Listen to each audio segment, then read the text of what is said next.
बात करेंगे Vodafone idea की सच्चाई की और जो इतना बड़ा जो है बबल सबने अपने दिमाग में लगा कर रखा हुआ है टर्न अराउंड की स्टोरी का और दिस एंड दैट टारगेट्स का, उसकी हकीकत के बारे में बात करेंगे और रियल प्रॉब्लम्स के बारे में और सोल्यूशन के बारे में भी बात करेंगे। इसके अलावा मार्केट रुक क्यों नहीं रही है, मार्केट ऑल टाइम हाइस पर, उसके बारे में, एफआईएस की बाइंग के बारे में, सब जो है आज बात करने जा रहे हैं। बट सबसे पहले बात करेंगे वोडाफोन आइडिया की। अब मैं इसकी शुरुआत ऐसा नहीं करने वाला कि मैंने कहा था या किसी ने कहा था या किसी ने वार्निंग दी थी this and that. Well this was obvious, सबको पता है या सबको पता था कि वो किस चीज को जो है हाथ लगा रहे हैं। यस, जो नए लोग हैं शायद उन्हें नहीं पता था कि ये कितना भयंकर हो सकता है। Similar with the yes bank, valuations नामक प्राणी होता है, एक ओवरऑल सिनारियो नामक प्राणी होता है। यहाँ पर वोडाफोन आइडिया की ओवरऑल अगर हम बात करें तो ग्राउंड लेवल पर भी उनका जो है हालचाल ठीक नहीं है, स्टॉक लेवल पर भी उनका हालचाल बिल्कुल बदतर है। और जिस जिस तरह से जो है वो कहते हैं ना, जैसे जैसे वो राइज कर रहा था वैसे वैसे लोगों का कॉन्फिडेंस बढ़ रहा था। टीवी चैनल से लेकर आपको कई ऐसे लोग जिन्हें जो है आई बॉल्स ग्रैब करनी होती है, वो आपको अच्छे अच्छे टारगेट्स दे रहे थे। और लगभग जो है ट्रेडिंग माइंडसेट वाले लोग, क्योंकि इन्वेस्टिंग माइंडसेट वाले तो आई डोंट थिंक सो इसमें पंगा लेते या ले रहे होंगे, और अगर ले भी रहे होंगे तो एक गैम्बल ट्रेड की तरह ही खेल रहे होंगे। बट जो एक ओवरऑल ट्रेडिंग माइंडसेट, वो इजी मनी, वो जो प्रॉब्लम रहती है ना नए नए इन्वेस्टर्स के दिमाग में, वो इसमें जरूर इन्फ्लुएंस हुए होंगे। अब सबसे पहले इसकी जर्नी जब ऊपर जानी शुरू हुई, नए नए टारगेट्स आए। अब वो ऊपर भले ही जो है उसने लेट्स से एग्जांपल के तौर पर, और ध्यान रखिए मैं जो भी स्टॉक का नाम लूंगा इस वीडियो पर, अगर लूंगा या हम वोडाफोन आइडिया के बारे में बात कर रहे हैं तो एक रेफरेंस पॉइंट ऑफ व्यू पर जो है ये लिया जा रहा है और मैं अपनी ओपिनियन दे रहा हूं, कतई इन्फ्लुएंस करने का, कतई रेकमेंडेशन इसे ना समझा जाए।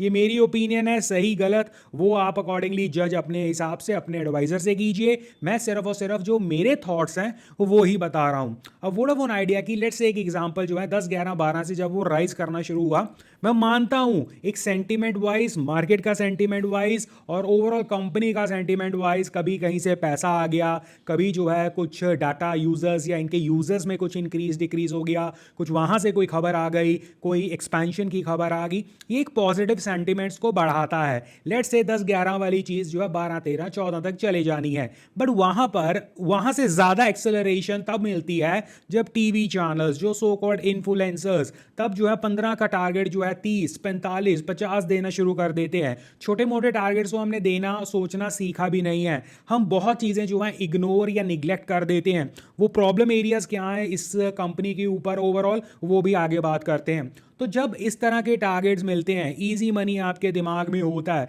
तो वो 15 से 16 17 18 फिर दोबारा से टारगेट्स रिवाइज कर कर जो है देखा देखी जो भेड़ चाल, similar to what we know कि बुल मार्केट में होता है।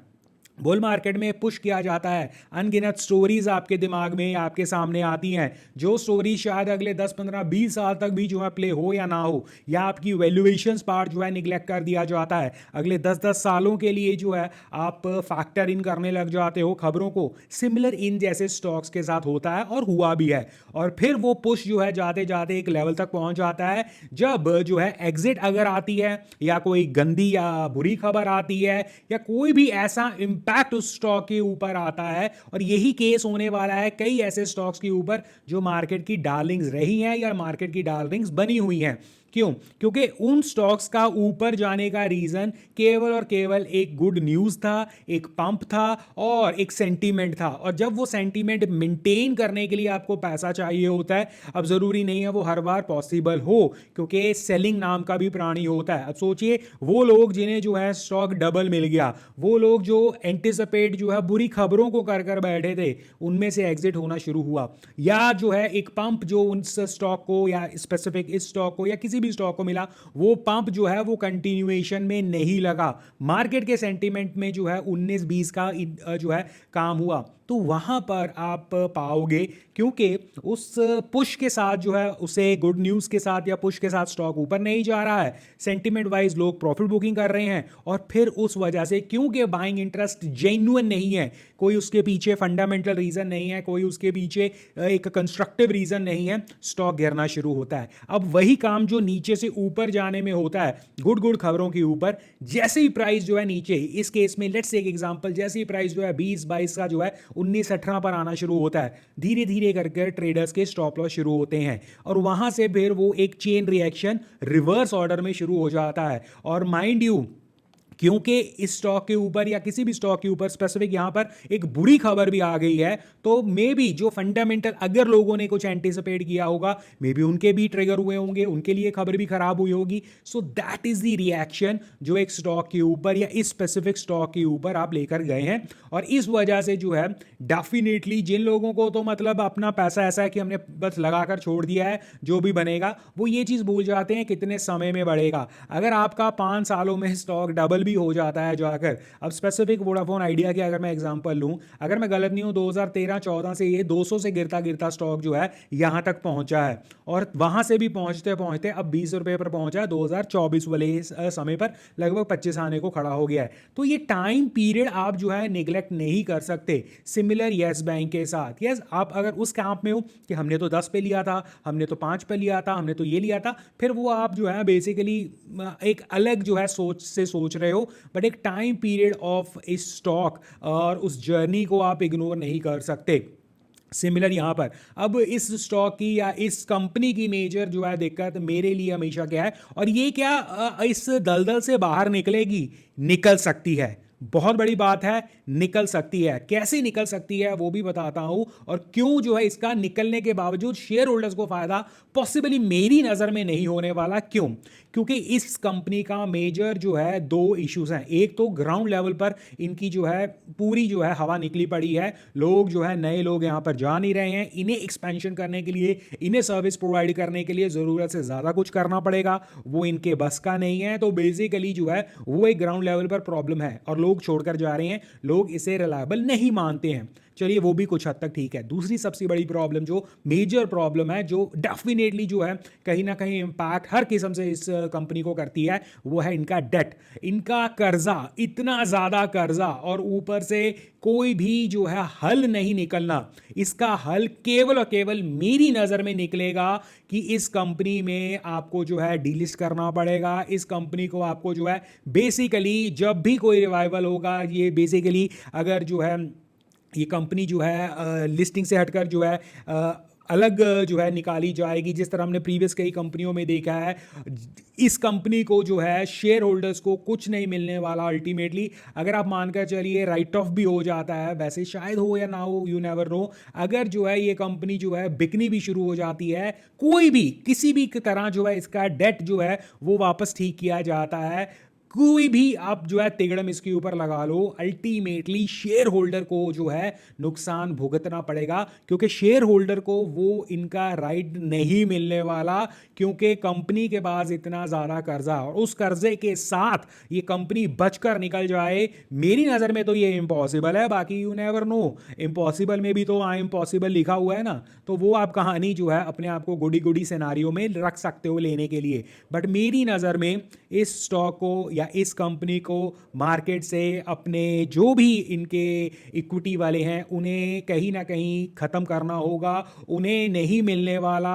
आप जो भी क्राइटेरिया लगा लीजिए, वहां से उसके बाद जो है ये जो है एनसीएलटी में जाएगी, बाहर निकालेंगे, ये करेंगे, वो करेंगे, जो भी करेंगे, but all in all equity share holders को इसका फायदा नहीं होने वाला, और अल्टीमेटली उनकी वैल्यू, मैं ये नहीं कह रहा हो जाएगी, बट मेरी एंटिसिपेशन यही है, अगर इस कंपनी ने बचना है या कभी बचेगी या कुछ भी होगा, इक्विटी शेयर होल्डर्स को कुछ नहीं मिलने वाला, हाथ में घंटा ही आएगा। उसके अलावा ट्रेडिंग कर रहे हैं, इधर उधर कर रहे हैं, सुना है कि इसमें जो है I think all time record high पर जो है इन्वेस्टर्स जो है घुसे पड़े हैं ऑलरेडी स्टॉक में। इंडियन इक्विटी के इतिहास में पॉसिबली जो है आज की तारीख में सबसे ज़्यादा है, this and that, but ultimately इस स्टॉक को इक्विटी मार्केट से और इक्विटी शेयर होल्डर्स को कुछ नहीं देना होगा, अगर इसका कभी भी कोई भी एक वापसी का जो है सिनारियो बनने वाला है। तो ये मेरा ख्याल है, और ये शायद एक डर्टी जो है, सीक्रेट तो नहीं कहूँगा,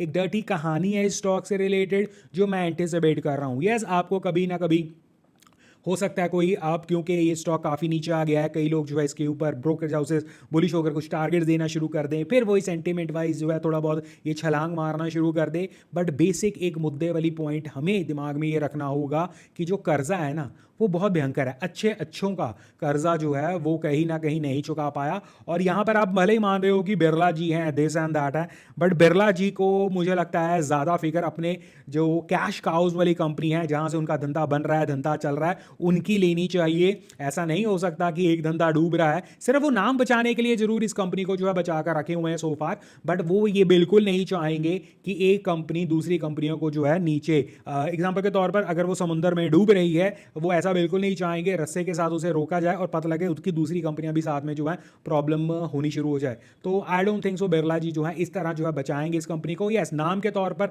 सरकार भी इन्वॉल्व है, दिस एंड दैट, सारे जो है तिगड़म लग गए हैं। अल्टीमेटली मेरा पर्सनली मुझे ऐसा लगता है कि कहीं ना कहीं इक्विटी शेयर होल्डर्स को जो है गिव अप करना पड़ेगा, या नहीं भी करेंगे तो अल्टीमेटली जो है कहीं ना कहीं उनसे गिव अप करवा लिया जाएगा, क्योंकि अगर इस कंपनी को बचना है इक्विटी शेयर होल्डर्स को कुछ नहीं मिलने वाला। डीलिस्ट होनी चाहिए या हो जाएगी कंपनी अल्टीमेटली, उसके बाद ये वापस लिस्ट करेंगे, दिस एंड दैट, वो सारा सिनारियो अलग होता है, बट इस कर्जे को आप इग्नोर नहीं कर सकते। तो ये है वो सारी कहानी वोडाफोन आइडिया के ऊपर जो एक स्टोरी के तौर पर मैंने आप तक पेश की, और मुझे लगता है प्रॉब्लम के साथ साथ सोल्यूशन के साथ साथ, और अगर आप इसके इन बिटवीन, अब ऑब्वियसली मैं प्राइस मूवमेंट के ऊपर तो आपको इन्फ्लुएंस कर नहीं सकता, ना मैं कर रहा हूं, बट आप, I hope you got it exactly जो आप वोडाफोन आइडिया में क्या कर सकते हो, क्या करोगे, क्या है क्या नहीं है, मैंने अपनी जो है थॉट्स प्रोसेस आपको बता दिए हैं। और थॉट प्रोसेस जो समझ नहीं आ रहे हैं वो नहीं समझ आ रहे हैं कहीं ना कहीं किसके, एफ के। अब एफ को ऑल ऑफ अ सडन जो है बाइंग का चस्का चढ़ गया है और मार्केट आपके जो है ऑल टाइम हाइस पर चलती जा रही है। पहले तो वो लोग सारे, आपको याद होगा इस चैनल पर रिसेंटली जो है वीडियोस बहुत जो है रिस्ट्रिक्ट हो चुकी हैं, बहुत कम हो चुकी हैं, क्योंकि आप वही कहानी हर रोज नहीं कर सकते। मैंने आपको प्रीवियसली जो है एक थीम के ऊपर लेकर चल रहा हूं, मार्केट बुलिश है, मार्केट में वॉल ऑफ वरी सारी क्लाइम हो रही है, मार्केट न्यू हाइट्स पर जा रही है, और ये जो कहानियां आप 15,000 17,000 20,000 पता नहीं कब कब से सुनते आ रहे हो कि क्रैश आ जाएगा, दिस एंड दैट, वो कहानियां जब आएगा तब। और इसका हमने जो है एक क्लियर जो है एक कह सकते हैं ना प्रैक्टिकल जो है किस तरह से हम देख सकते हैं। मैंने हमेशा कहा कि भाई लेवल्स आपके पास हैं, उन लेवल्स के ऊपर स्टॉप लॉस आपके पास है। जिस दिन वो स्टॉप लॉसेस ट्रिगर होना शुरू होंगे, जिस दिन वो स्टॉप लॉसेस ट्रिगर होना शुरू होंगे, जिस दिन मार्केट का जो है एक ओवरऑल सिनारियो बिगड़ेगा, तब आप जो है एग्जिट करना चाहते हो जरूर कर दो। तब आप बातें करो कि भाई क्रैश आ सकता है, ये आ सकता है, वो आ सकता है। सुनने में, समझने में, जानने में भी अच्छा लगता है, क्योंकि आपको फिर लगता है कि भाई आपने कुछ दिमाग लगाया उसमें। यार 100 रुपया, 200 रुपया, 1%, 2% जो है मार्केट हिलती बाद में है, और क्रैश रिसेशन की बातें पहले आ जाती हैं। This is not the way things go. और इसीलिए जो है कहीं ना कहीं आई फाइंड नो रीजन, भले ही आपको जो है कई ऐसे लोग जो फंडामेंटल की बातें करते हैं, लॉन्ग टर्म की बातें करते हैं, वो हर रोज की मार्केट की मूवमेंट के ऊपर जो है ये कहते हैं कुछ हो नहीं रहा है। भाई क्यों नहीं हो रहा है? मार्केट जो है सालाना 12%, आई थिंक इतना ही जो है 12-13%, 14% में भी जो है देना आप कहीं ना कहीं हिस्टोरिकल इनकी वैल्यूएशंस कहती हैं। तो अगर मार्केट जो है हिस्टोरिकल इतना ही देती हैं, तो मार्केट का हक बनता है भाई, अगर जरूरत से ज्यादा बन गया तो खड़ जाए, वो भी एक उसका प्रोसेस है। तो हर रोज मार्केट को ना ऊपर जाने की कोई कंपल्शन है, और नीचे तो वो जा ही नहीं रही है। बाहर बैठे फोमो, अब ये मार्केट राइज क्यों कर रही है? अगेन ये सिंपल कॉन्सेप्ट प्रीवियसली भी समझाया था, बताया था, और मेरा बिलीव यही है कि जितना नेगेटिव सेंटीमेंट मार्केट के ऊपर बिना बिना जो है चार्ट्स के ऊपर, जिना बिना प्राइस मूवमेंट के ऊपर जितना आप नेगेटिव सेंटीमेंट रखोगे, और जितना नेगेटिव सेंटीमेंट जो है एक बेरिशनेस आप जो है कॉल आउट करोगे कि भाई मार्केट गिर जाएगी, ये हो जाएगा, वो हो जाएगा, उतना ही जो है मार्केट ऊपर जाएगी। शॉर्ट कवरिंग का साथ साथ में मिलता है, और अब तो एफ भी जो है साथ में जुड़ चुके हैं। यहीं से बात आती है, अब एफ को मार्केट में इंटरेस्ट है, यस हेयर एंड देयर आप जो है कुछ इंडेक्स के रीबैलेंस के तौर पर भी देख सकते हो, बट एफ को जब इंटरेस्ट आता है, इसका कतई ये मतलब नहीं है कि आपके वो स्टॉक जो आपको तंग कर रहे हैं, जो बुल मार्केट के लीडर बने बैठे थे, उनका या उनके ऊपर इंपैक्ट आने वाला है। Make no mistake about it. FIS के स्टॉक्स अलग होते हैं, एफआईएस के स्टॉक लार्ज कैप होते हैं, एफआईएस के स्टॉक एक ट्राइड एंड टेस्टेड नेम्स होते हैं, बड़े मार्केट कैप वाले होते हैं, और जो रिटेल के स्टॉक होते हैं वो कम मार्केट कैप वाले होते हैं। रिटेल के स्टॉक जो होते हैं वो कम प्राइस वाले स्टॉक्स होते हैं।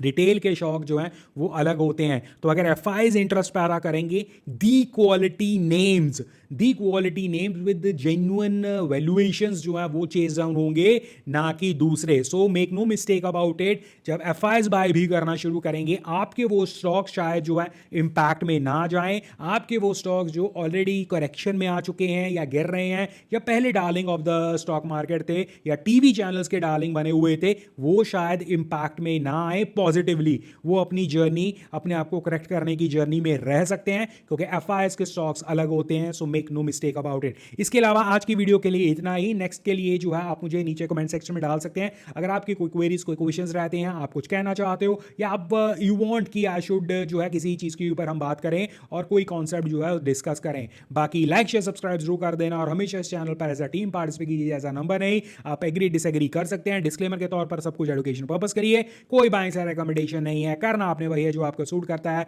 और हमेशा चैनल पर टीम पार्टिसिपेट, ऐसा नंबर नहीं। धन्यवाद, टेक केयर, बाय बाय।